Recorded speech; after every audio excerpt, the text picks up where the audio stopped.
Okay, well, this is a very short story, actually, but there is a story about a member of the housekeeping staff in the old gym many years ago whose wife had left him, and he was seriously depressed and committed suicide by hanging himself from one of the beams apparently over here, because the related story is that on certain nights, if you walk into the gym, maybe at twilight, you can see a shadow.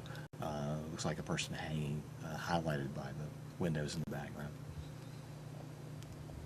That's pretty much the story. Nobody really talks about why, in addition to that circumstance, the person might have taken that action. Anything of that kind.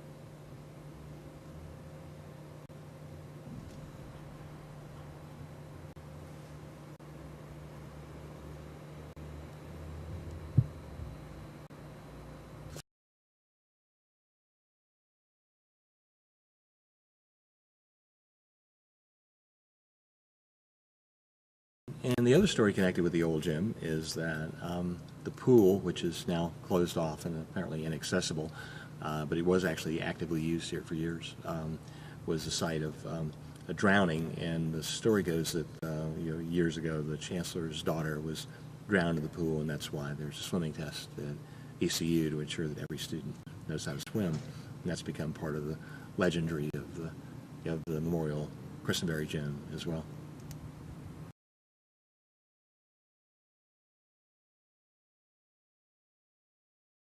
So we are standing at the ECU weight room of days gone by, before the rec center was built. This was the entire facility that was available to the students. Minji's being used mainly by the student athletes, the Division I teams. And so essentially this room had some old Nautilus equipment and some rusty free weights, and that was pretty much it. Right next door is a room where you can put down mats. They use that for aerobics. So there were basically two rooms in the entire university that were not being used by the teams that students could actually go to. So quite a change between here and the rec center.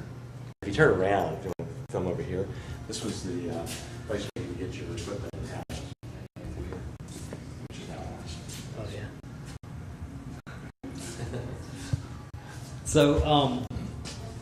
yeah. So so it stayed this way until when? Till the rec center was built, which was, I can't remember the exact date. 1998 or so, right? Was it? Yeah. Late 90s? Yeah, late 90s, I would say. Is that right? That sounds about right. Yeah. And like the weight room, this was a fairly well-used facility, but not much space for the number of students. So until the rec center was built, if you wanted to play basketball, we had a noontime game, which is continued on in the new facility, but we had to work between classes. So try to get an hour and a half on Monday, Wednesday, Friday in the middle of the day between the PE classes that were in here. But they played intramurals, practices for club teams, I guess. Pretty much everything took place. They play intramural schedule here, and then at Minji's when it wasn't being used by the basketball team. And then there's no air conditioning or ventilation, as you can see. So these were, I think, the same fans that were used for that purpose. So there's these big floor fans. Put one here and one over there, and open the doors and try to get some circulation, especially during the summers when it was probably well over 100. But this was it too. This was the rec facility, and it was actually used for ECU's teams until Minji's was built.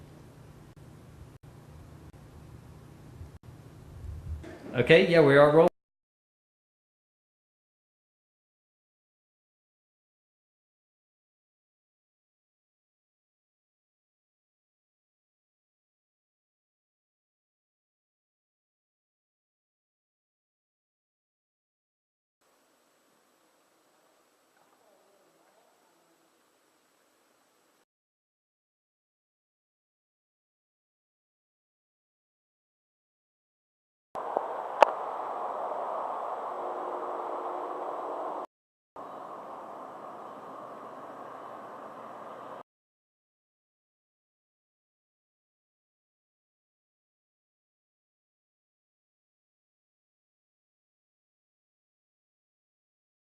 So with this story, what happens is a girl kills herself. Usually it's because she's either lost her scholarship or her boyfriend has broken up with her. So she decides to kill herself by hanging herself in the shower. And one of the stories that's emerged is the reason that the shower heads are so low in Cotton is that the university no longer wants students to be able to do that. Okay, so this is the shower head that we were talking about in Cotton. As you can see, if you actually look at a shower head, if you can imagine trying to hang yourself from it, if you pulled on this at all, it would actually just probably come right off the wall with body weight. So it's pretty much impossible to hang yourself from a shower. And then another story is that a number of the stories suggest that the suicide occurred by somebody jumping off one of the balconies, and there are in fact two balconies, at least one on the third floor. So there's a kind of visual effect or an actual part of the architecture of the building that would fit into that story. Although according to people connected with the supervision of the buildings and on the security forces, that there's no record of anyone having died in a fall or in a suicide attempt or anything else. So. We see a lot of stories about what would happen if. So you get a lot of these stories about boyfriends, significant others, losing your scholarship, doing something that would, overall disappoint your parents or something like that, and students thinking like that's pretty much it. Like this is the only way out is to kill themselves. It's a very dramatic example, but it's something that kind of expresses a lot of the fears that a lot of students have, especially when they first go to college. This fear of failure, this fear of not being able to maintain relationships, and a lot of other different things. So that's why we see so many stories about these kind of things. A cautionary tale is exactly what a lot of these stories are. They're trying to tell you, don't get involved in these situations. Make friends other than a significant other, because that's a lot of the reason why the person kills themselves, is because they don't have any friends. They've put so much emphasis on their relationship that when they break up with someone, then they have no one here. So it really talks about the loneliness that a lot of students feel when they first go to college.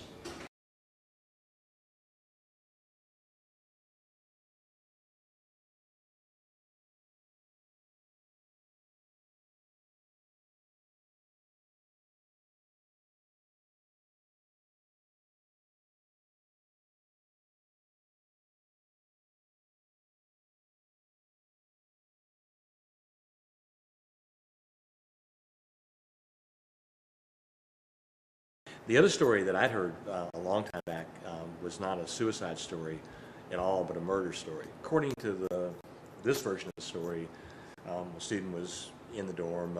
Typically, if I remember the details correctly, it was toward the end of a semester or just before a holiday, and almost everybody had moved out of the dorm. And so the student was left here by herself.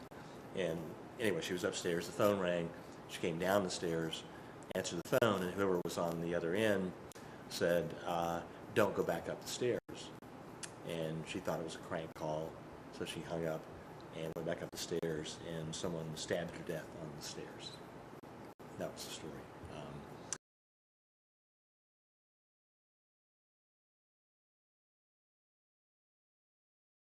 And actually, while we're at the stairwell, there's one of the earlier versions of the story was that a student was downstairs and was getting ready to go back upstairs and heard a voice saying stop. And she stopped, and about that time a very heavy box of books came flying down the stairs. And it would have hit her on the head if she had continued walking up. It's my understanding that the stairwell has always been here. This is one of the original features of the building.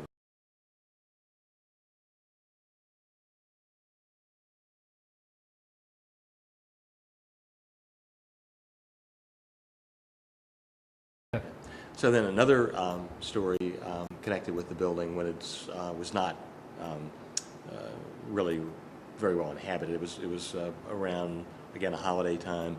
A student was an RA in the dorm, and one of my folklore students actually interviewed the RA. And it was around the time that Stephen King's The Shining came out, the film version with Jack Nicholson. And the RA was walking down the hallway, the only person left in the building. And she saw or heard something unusual at the end of the hallway, and the way she described it to the interviewer was, I had a shining moment. But she said it straight. It wasn't like she was making a pun or a joke. It was like she saw something similar to one of the scenes in The Shining where the kids are riding in the child is riding in the little cart. He looks up and he sees the dead children and blood coming out of the elevator and long, mysterious-looking hallways. A lot of all-female dorms have guardian spirits that are usually associated with them. A lot of times it goes back to when there were actually like house mothers for a lot of these places. So it's usually a deceased house mother. And what she does is she usually does things like watch over the girls. And in cases where there are rules about when men are allowed on the floor, she might actually chase men off of the floor as well if they trespass at the wrong hours. But overall, she doesn't really do anything in particular. People tend to see her at a distance. Or they tend to kind of just get a feeling or think they see something, or maybe there's some object that moves around a lot that's associated with this particular woman. But usually all she does is just sort of patrol the hallways and kind of make sure everything's safe and get rid of any men that shouldn't be there. The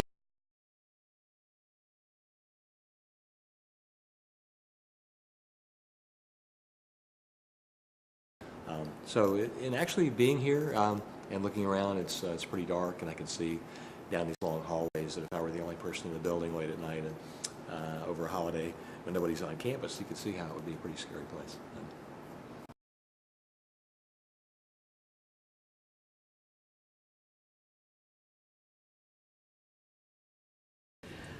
So the legend that scared me the most when I was an undergrad was one that actually happened kind of to some extent to me very regularly. It's the one that's frequently known by folklorists as Aren't You Glad You Didn't Turn on the Light? And it's about two roommates who live together, and one of them always goes to bed much earlier than the other one, and the other one stays out later. So when she comes back in later at night, she never turns on the light because she doesn't want to wake up her roommate. So she's actually a really good roommate. So she usually comes back into the room, undresses, goes to bed, and then the next morning wakes up and she and her roommate talk about whatever happened the night before. Except for one night she comes home, she gets undressed, gets into bed, and then when she wakes up the next morning, she sees that her roommate has been brutally murdered, and written on blood in the wall is the words, "Aren't you glad you didn't turn on the light?" That terrified me as an undergrad. Like I said, I was the roommate that always came in a little bit late. I'm not quite sure what that was supposed to teach me, though. Every time I heard that story, I thought, well, the one that comes in late, the irresponsible one, is actually the one that survives. So I don't really know what that's supposed to teach you, except for maybe to be considerate to your roommate. That was one that never really made a whole lot of sense to me. Maybe because it doesn't tie everything up into a neat little package about what you're supposed to learn that day. Maybe that actually makes it a little bit more believable.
So this is the Brewster Building, and the story about this is that it was actually designed to be riot-proof.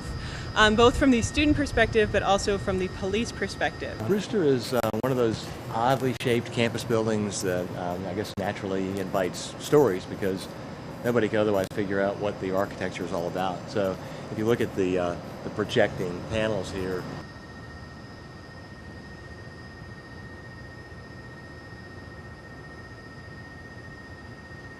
So that's kind of the theory, that you couldn't actually take over this building because of that. You couldn't actually shoot anybody from inside of the building unless they were straight in front of you, which why would they do that? but if you look up here, there's a steel mesh fence, and these could be lowered. So you can see the track actually where that would happen.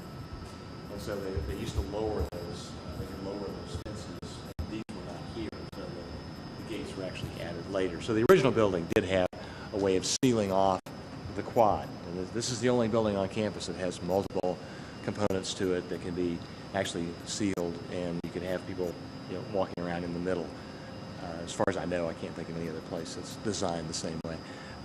And it was, again, so allegedly it was built in this way in order to make it possible to resist any attack from the outside, according to the legends. If you actually look around, it's pretty bleak here. It does have a very institutionalized feel, for lack of better terms. And what we can see with this place is that it actually talks a lot more about the time period and the architecture than anything else. So a lot of these places that were built like this, with this whole notion of being riot-proof, were built after the 60s, or around the time of the 60s and 70s, because of different kind of student riots that happened on campus. So there was this sort of idea that you could build buildings that could not be taken over by students. I gave a talk on campus to an audience of people, faculty from other universities, on folklore and campus lore in particular, and everybody had a story about a building like this one on their own campus. Maybe not exactly like this, but theoretically built during a period of upheaval on college campuses, with really thick walls, gun slots, ways of protecting the people inside from mass attack and things of that sort. So the stories got started a long time ago, and people still hear the stories, even though the circumstances of campus life are quite different now. And the actual rationale for the stories wouldn't make much sense in the 21st century, but the stories have hung around for at least probably 40 or 50 years.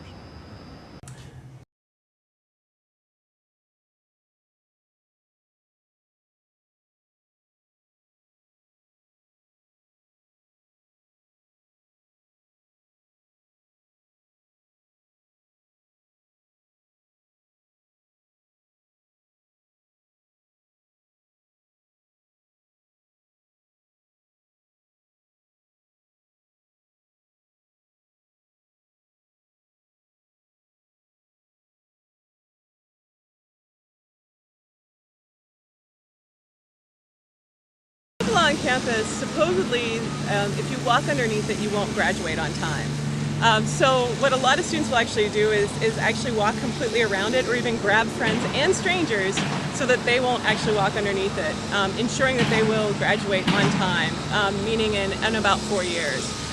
So I actually have had several students tell me that they accidentally walked under it during freshman year or sophomore year before they knew, and they aren't graduating on time. So it's a very strong belief in this legend on campus. There's a lot of different ones where might be like a lucky statue or something like that on campus, where you might have to go by and touch the statue or rub its nose or something like that, that actually helps you out with luck on tests or those kind of various things. There's also a couple of schools that have a legend that, this one's a little bad, that supposedly if a girl graduates who is a virgin, the statue will actually tip its hat.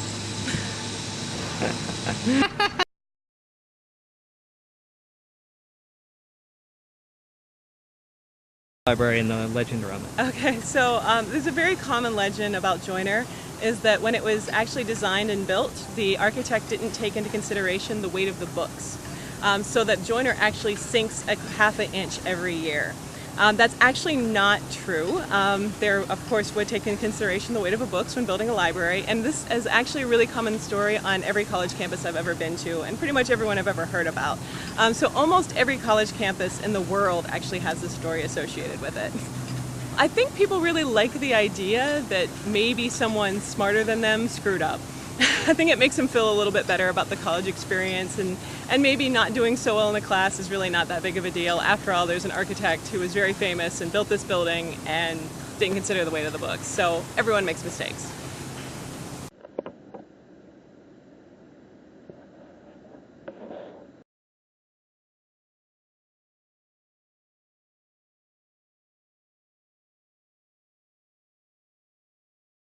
The stories about the clock tower are usually about what it actually does at certain hours, particularly at midnight.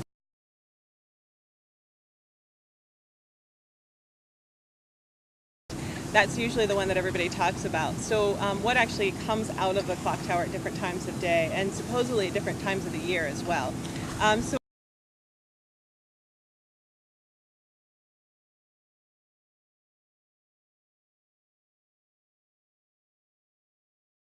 So if you look over at the clock tower, you'll see the little door on it, and different things come out of that door at different times of day.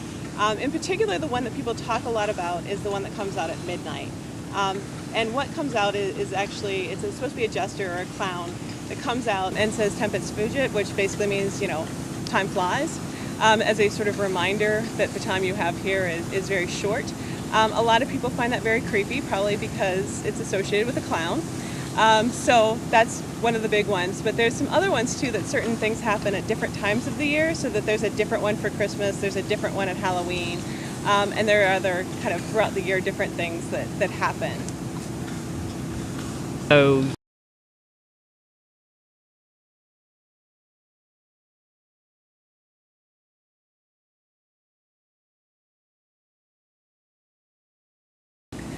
So it's really not that hard to prove or disprove this one. I think a lot of people just don't take the time to actually go and do it. So they just talk about it like they have done it, but they actually haven't, so they're really not sure. I don't know if it's just the time of the day that makes it more difficult. Maybe if something strange happened at noon, we wouldn't have any stories, and something does happen at noon. We don't have any stories about that one, so maybe it's because it's midnight, which is already sort of perceived as being an hour where evil can happen, or an hour where something bad can happen.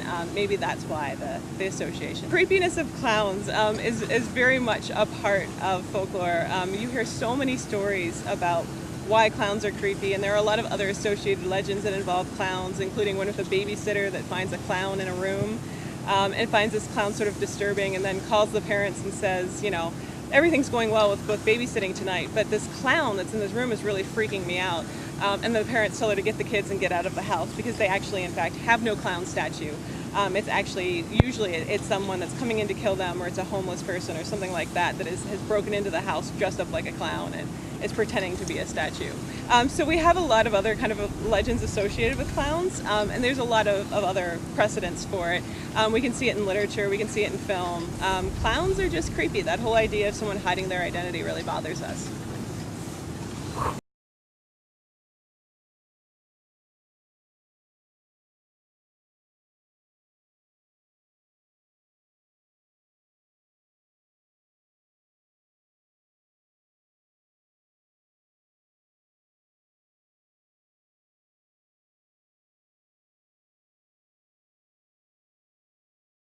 Okay, so please state your name, Carol Martosha Bickle. and when were you at East Carolina College or University? It was a college when I went to it, and I went there in 1962, this September of 1962, and stayed in Umstead dorm, and there was just freshmen there.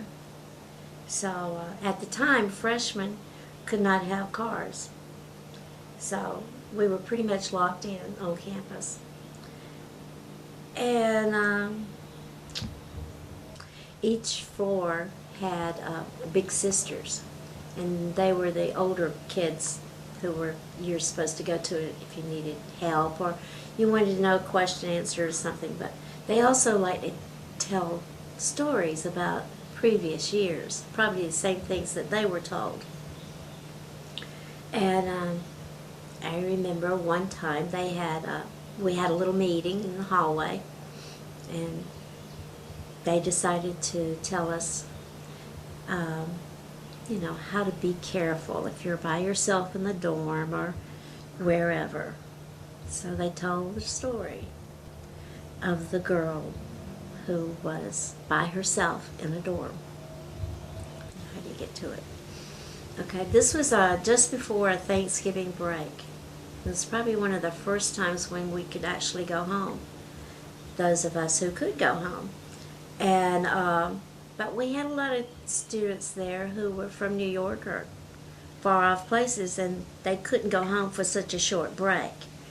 So the big sisters got us in the hallway, and they said, okay, we're going to tell you the story. And those of you who are staying here in the dorm over this holiday, you're going to be by yourselves. And they said that a couple of years ago, there was a girl, and she was staying in the dorm. She was by herself. These are big buildings. And so she was playing the radio really loud to keep herself, you know, from hearing things, because you start hearing things when you're by yourself. Every squeak in the hallways and stuff. And she had gone to bed, and she kept hearing something, and it was, she couldn't, it was muffled, the sounds were muffled, so she really wasn't sure what it was. And then she started hearing scratching, just scratching. It sounded like something, some big animal trying to get in the house, in the door or something. And she just curled up in a ball and stayed there, scared to move, wasn't about to open the door. And time went by, nighttime, she could hear things being dragged down the hallway, she thought. Didn't know what was going on. And the next morning, she went to open the door because things had quieted down. And all she could see was bloody claw prints on the door. It was like somebody had scratched until their nails came off, and it was just horrible. And finally people started coming back home, back to the dorm from their vacation. And they found out that someone had come into the dorm, and evidently there was someone else up on another floor that she didn't know about that was there. And he or she or whatever it was had dragged her out and was dragging her out of the building. And for some reason he left. But she was able to get the scratch marks on that woman's door. And from that point on, nobody could ever find her, the missing person, or the bad guy or girl, whoever hurt her and made her. So he could still be around. Definitely, probably waiting for another Thanksgiving or Easter, those short holidays when you can't go home. I stayed in the dorm one time by myself. I was a senior. I had graduated, but my husband-to-be and I were going to Florida the next day. There was no need for me to go home, so I stayed in the dorm. This was not Olmsted. This was whatever the name of the stupid dorm was. I remember I played the TV. By that time I had a TV in the room. Played the TV as loud as I could. There was a dorm mother somewhere, but she was no use. And talk about not getting a whole lot of sleep that night. And here I am with all my boxes and bags and everything else ready to go to Florida and clean out the dorm, and I was through with ECU. And I'm staying in a dorm overnight. It was scary. It really was. That was scary. So I couldn't wait for Tom to get there the next day to get me out of here. But that's it.